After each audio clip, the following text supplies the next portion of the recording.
Welcome everybody. We are here today to celebrate a great victory for this community. We were able to find apartments for everybody at Emerald Towers, and we were able to raise over $1,000 for each tenant that needed money. So we've raised $38,299, and money's still coming in. We've gotten almost 100 separate contributors.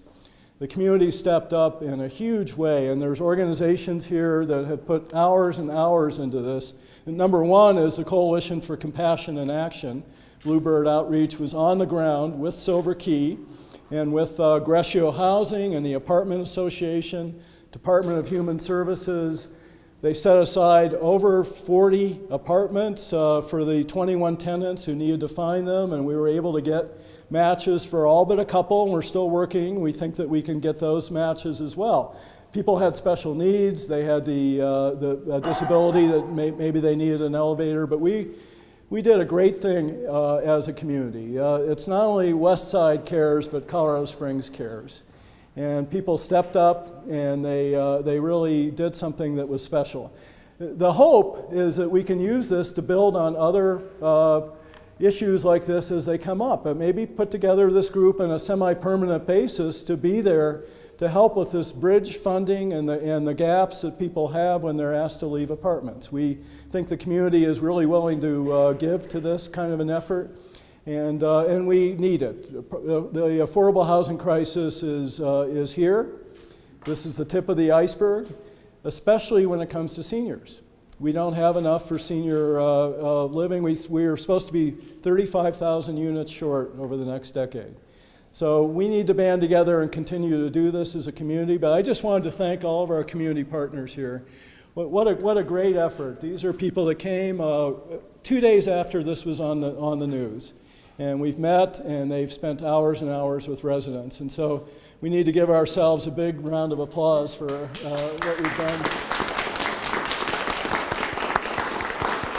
And then we have three tenants here, and I would like them to come up and introduce themselves and then be available to answer questions. I'm Karen McGuire from Emerald Towers, having just made the move.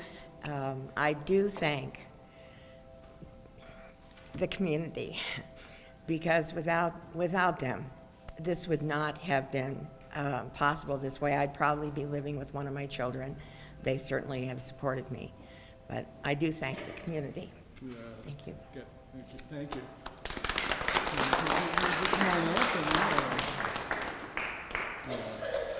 Hi, my name is Dawn Elliott, and I'm kind of emotional too, but I want to thank the community for helping me, especially Dawn and her team, Richard.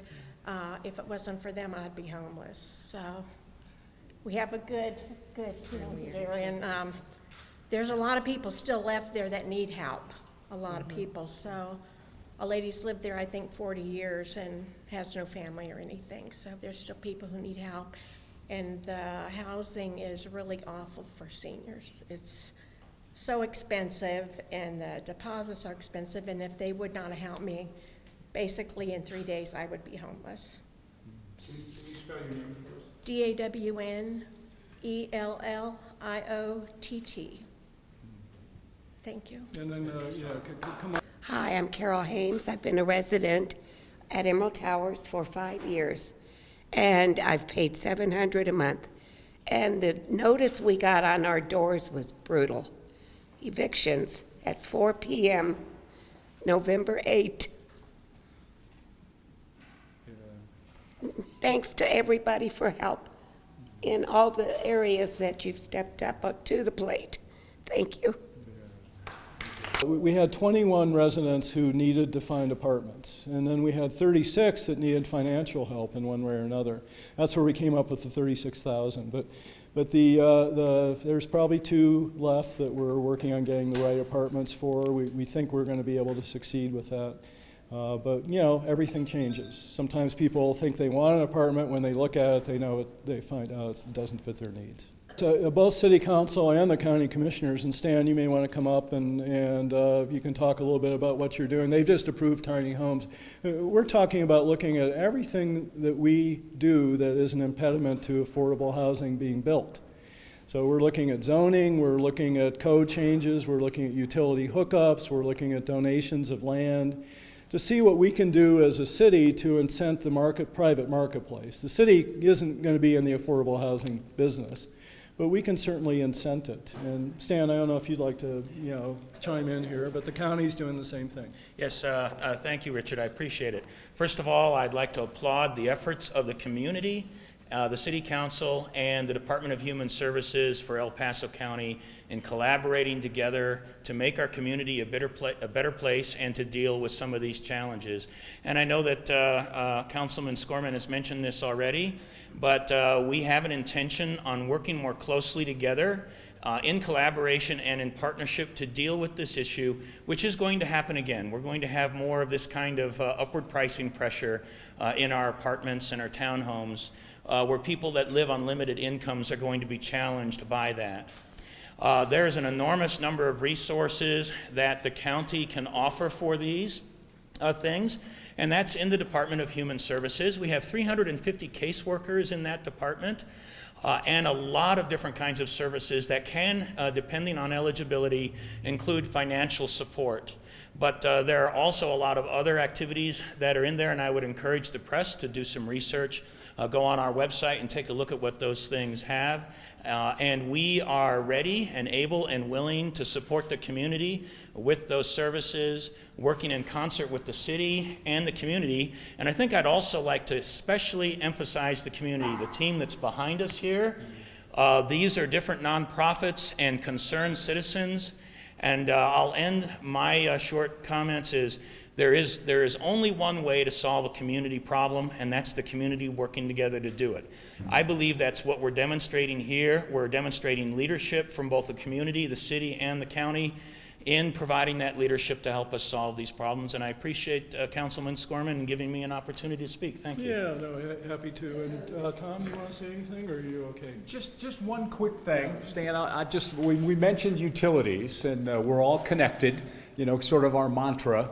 The utilities has got a special program for people that can't afford to pay their utility bills. It's going to get down to single digits here tonight and tomorrow night. People are going to be warm. We're concerned about the people that don't have homes to be in where they can even have access to utilities. But those that need help with paying utility bills, especially during the winter months, please contact the Colorado Springs Utilities.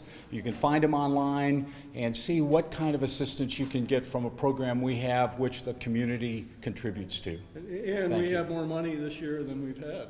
We do. I think we've got about 20% more than we've had in the past, and we're looking to help as many people as need it. Well, I'm the board chair of Coalition for Compassionate Action and our subsidiary, Blackbird Outreach.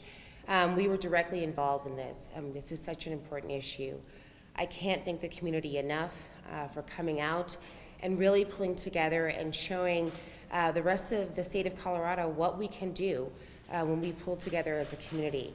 The residents, some of them are here, are direct benefactors of this effort. What I would hope is that we can somehow institutionalize this effort because as Councilman Scorman mentioned and also Commissioner Vanderwerf, this is going to happen again, unfortunately. So if we can help to institutionalize this so that we are ready, as opposed to reacting, we can be proactive and help those who will be affected by this again. Thank you. I would urge anybody who is a building owner to think about the rule that the state has in place of 21 days and don't use that as the model, but to try and give people as much warning as possible. That was the problem in this. Right. Is there wasn't much warning, and if you had more time, we could work out solutions, but with a short 21-day time frame, it's not easy.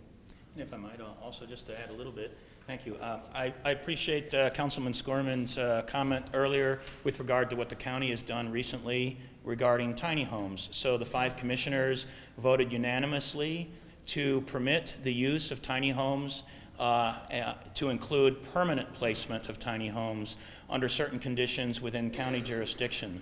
Now, tiny homes are not a full answer to affordable housing. It is only a partial answer.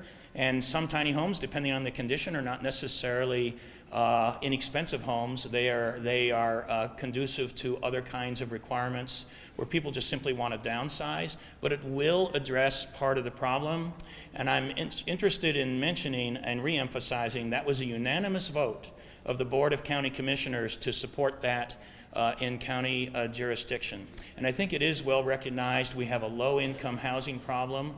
I would encourage our state legislators in this legislative session, and if not this one, a future legislative session, to consider more work in the area of construction defects. Reform. This is another challenge that we have that makes it problematic for builders in our community to deal with the liability issues associated with building apartment complexes and townhomes and so forth. So I would encourage our legislators to support more of that as well. That will really help in the low-income housing across the state, actually, and not just in Colorado Springs. Thank you very much. Where we really need to get all of the current actors that are already there and create somewhat of a coalition, so people know where they can go. It is a one-stop resource, and then they can be enveloped by the resources that already are in place in this community. Right. There's a lot of people that want to help on this issue. And everybody's well-meaning, but if we can bring the resources together to have a rapid response, that's the key to this. Otherwise, we can sit around with our hands in our pockets for a couple months and people have already lost their apartments. And I might also add, again, encouraging the citizens and anybody else to actually take a really hard look at the services that are available from the Department of Human Services. It is a large organization. I think there's 600 people in that organization who are dedicated to helping the community with some of these challenges. There's a group in there that works to support elder folks in our community. There's another group that helps single parent families and to help with their children.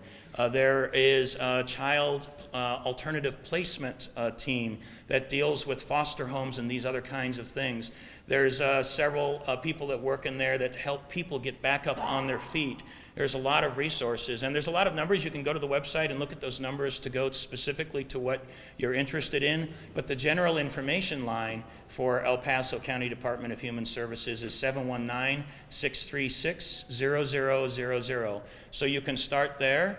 But I tell you, I would be interested if the press or any citizens has an interest in further dialogue about those services that are available. We can make those arrangements and talk about them specifically. I'm sure the Department of Human Services would love to have that community discussion and to do that publicly. Well, we had Grescio Housing, Silver Key. We had Independence Center, Coalition for Compassion and Action, Department of Health and Human Services. We had our Commission on Aging was involved with this, City Council, County Commissioners. And is there anybody I'm missing? What's that? Oh, yeah, the Apartment Association, I'm sorry, yeah. And they were key, the Apartment Association was huge. Yeah. Okay.